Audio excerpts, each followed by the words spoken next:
যেই আমি হাত দিচ্ছি দিয়ালে দেখো তার সাথে আলোটা জ্বলে। আমরা হিন্দির সমস্ত ভাইরাল এক্সপেরিমেন্ট গুলো বাংলায় শিখবো, বাংলায় জানবো। তাহলে চলে আসো। আমরা সকলে জানি এটা টেস্টার, আর আমরা এটা দিয়ে কারেন্ট আছে কিনা সেটা চেক করি। আমরা এটা চেক করার সময় কি করি, এটা প্লাগের মধ্যে দেই এবং আলো জ্বলে। দেখো এখন নর্মাল কিন্তু আলো জ্বলছে না। এবার যেই আমরা এর মধ্যে হাত দিয়ে টাচ করব, দেখো আলোটা জ্বলছে। কেন জ্বলছে? কারণ আমাদের এই ইলেকট্রিকটা কারেন্টের বোর্ড থেকে বেরিয়ে টেস্টারের মধ্যে দিয়ে আমাদের বডি হয়ে মাটিতে চলে যাচ্ছে, সেই জন্য এখন আমাদের আলোটা জ্বলছে। সেই ছেড়ে দিচ্ছে, সেই জায়গায় জ্বলছে না। এবার দেখো আমরা এবার চেয়ারের উপর উঠবো। দেখো আমরা প্রথমে চেয়ারের উপর উঠলাম।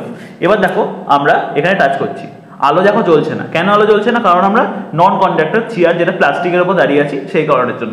এখন আমাদের ইলেকট্রিকটা হাত হয়ে আর বডি হয়ে মাটিতে ফ্লো হতে পারছে না। দেখো এবার দেখো যেই আমি হাত দিচ্ছি দিয়ালে, দেখো তার সাথে আলোটা জ্বলে যাচ্ছে। কেন জ্বলছে? কারণ এখন বডির মধ্যে দিয়ে এই হাতের সাহায্যে আমাদের দিয়ালে চলে যাচ্ছে কারেন্টটা। যেই ছেড়ে দেবো সেই আলো জ্বলছে না। আবার দেখো হাত দিচ্ছি আলো জ্বলছে, ঠিক আছে?